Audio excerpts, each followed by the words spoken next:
જય શ્રી કૃષ્ણ। આજે આપણે બહુ જ સિમ્પલ રીતે આલુ પરોઠા બનાવીશું। તેના માટે આપણે અહીંયા 1 કિલો જેટલા બટેકા લઈ લીધા છે, જેને આપણે કુકરમાં બાફી લઈશું સૌપ્રથમ પહેલાં। તો જો આ રીતના આપણે કુકર લઈ લીધેલું છે અને એમાં બટેકા એડ કરી દીધા છે અને હવે એમાં પાણી ઉમેરી દઈશું અને એની મીડિયમ ગેસ ઉપર 6 થી 7 વિસલ થવા દઈશું। જો કુકરનું ઢાંકણ બંધ કરીને આપણે ગેસ ઉપર એની મીડિયમ ગેસ ઉપર વિસલ થવા દઈશું અને આપણું કુકરની વિસલ થાય અને આપણા બટેકા બફાય ત્યાં સુધી આપણે આલુ પરોઠા માટેની જે રોટલી વણવાની હોય તેનો લોટ બાંધી લઈશું। તો લોટ બાંધવા માટે અહીંયા આપણે જે રોટલીનો લોટ હોય એ જ લીધેલો છે, ઘઉંનો ઝીણો લોટ। એમાં બીજો કોઈ લોટ ઉમેરેલો નથી। તેની જ સાથે આપણે એમાં મીઠું ઉમેરી દીધું છે અને સાથે જ આપણે એમાં તેલ ઉમેરી દઈશું। તમે જે રીતે રોટલીનો લોટ બાંધતા હોય એ જ રીતે આ આલુ પરોઠાની રોટલીનો લોટ બાંધવાનો છે। પહેલાં આ લોટને સારી રીતે મીઠા અને તેલ સાથે મિક્સ કરી લઈશું અને એ મિક્સ થઈ જાય પછી એમાં આપણે થોડું થોડું પાણી ઉમેરતા જઈને એનો લોટ બાંધી લઈશું। એકસાથે બધું પાણી એડ નથી કરી દેવાનું, ધીમે ધીમે પાણી તમારે જોઈતું હોય એ પ્રમાણે ઉમેરીને એનો લોટ બાંધવાનો છે। જો આ રીતના કરીને અને બહુ કાઠો નહીં અને બહુ ઢીલો નહીં એ પ્રમાણેનો લોટ બાંધવાનો છે આપણે।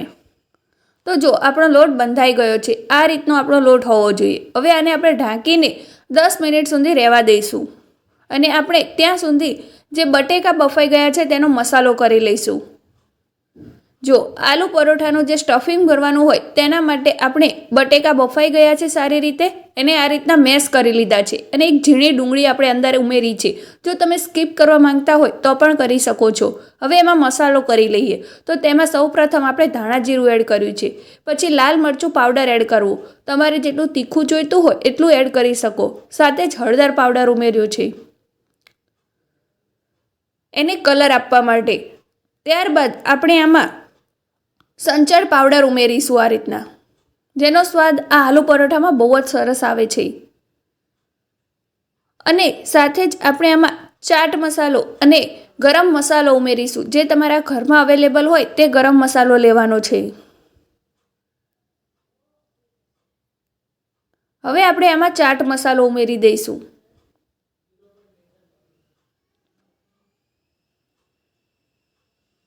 હવે આમાં આપણે મીઠું ઉમેરીશું, પણ મીઠું ધ્યાનથી ઉમેરવું, તમારા સ્વાદ પ્રમાણે તો તમારે ઉમેરવાનું છે, પણ આપણે આમાં ચાટ મસાલો અને સંચળ પાવડર પણ ઉમેર્યું છે એટલે મીઠું બહુ જ ખાસ કરીને ચાખીને એડ કરવું। સાથે જ આમાં થોડીક આપણે ખાંડ ઉમેરી છે, ખાંડ તમારે સ્કીપ કરવી હોય તો પણ કરી શકો છો। હવે બધા જ મસાલા આ રીતે મિક્સ કરી લેવાના છે બટેકા સાથે અને બધું મિક્સ થઈ જાય પછી આ રીતના બાફેલા વટાણા એમાં એડ કરવાના છે અને વટાણાને પણ સારી રીતે આપણે મિક્સ કરી લઈશું મસાલા સાથે। અને વટાણા તમારે સ્કીપ કરવા હોય તો પણ કરી શકો છો, પણ આમાં એનો ટેસ્ટ બહુ જ સરસ લાગે છે અને એને સારી રીતે મેશ કરી લઈશું।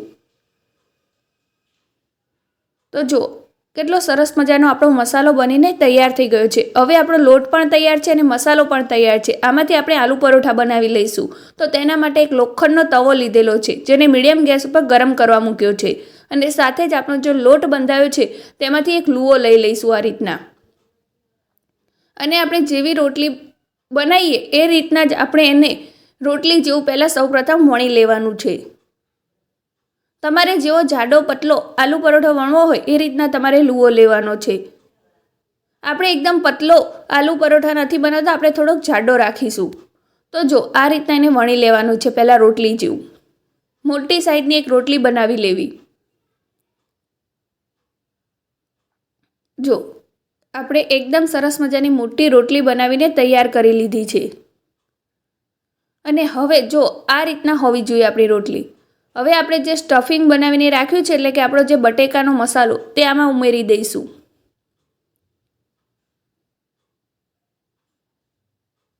અને એને સારી રીતે વાળી લઈશું આ રીતના। એક પોટલી જેવું બનાવી લેવાનું, આપણે જેમ કચોરીમાં બનાવીએ એ જ રીતે, પણ કચોરીમાં આપણે ઉપરથી એનો ભાગ કાઢી નાખીએ છીએ, આમાં અંદર જ દબાવી દેવાનો અને આ રીતના એને હાથથી એને પ્રેસ કરી દેવાનું થોડું થોડું હલકા હાથે। અને જે પછી નીચે સપાટ ભાગ હોય એને નીચે રાખવાનો અને જે ઉપરનું જે લોટ વધારાનો હોય ત્યાંથી વણવાનું શરૂઆત કરવાની. જો આ રીતના સ્ક્રીન પર દેખાય એ રીતે આ ભાગ ઉપર રાખો અને પછી એને હળવા હાથે વણી લેવું. જો આ રીતના એને વણીને તૈયાર કરવાનો છે આપણે. તો આપણો આલુ પરોઠો વણીને તૈયાર થઈ ગયો છે અને સાથે જ આપણો તવો પણ ગરમ થઈ ગયો છે. એટલે એમાં આપણે એ પરોઠાને એડ કરી દઈશું અને મીડિયમ ગેસ અત્યારે આપણે રાખેલો છે. તો જો આ રીતના આપણા પરોઠાને એડ કરી દેવાનો છે. પહેલાં એક બાજુ શેકાઈ જાય પછી એને બીજી બાજુ શેકી લેવાનો છે. ગોલ્ડન બ્રાઉન કલરનો એને શેકવાનો છે આપણે. આ રીતના નીચે શેકાઈ જાય પછી આપણે એમાં થોડુંક તેલ ઉમેરીશું.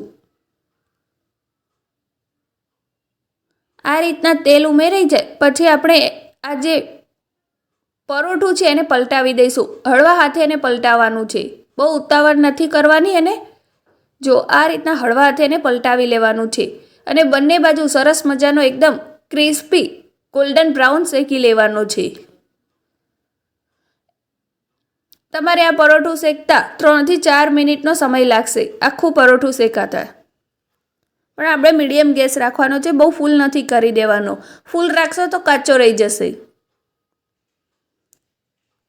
તો આ રીતના આપણા આલુ પરોઠા બનીને તૈયાર થયા છે અને એને આપણે હવે સર્વ કરી લઈશું. સર્વ કરવા માટે અહીંયા આપણે ખાટું ઘરનું દહીં લીધેલું છે અને સાથે જ આપણે જે લીલી કોથમીર મરચાંની તીખી ચટણી હોય એ લઈ લીધેલી છે. વિડીયો પસંદ આવ્યો હોય તો એને એક લાઇક જરૂર કરી દેજો. તો ચલો હવે મળીએ આપણે નેક્સ્ટ વિડીયોમાં.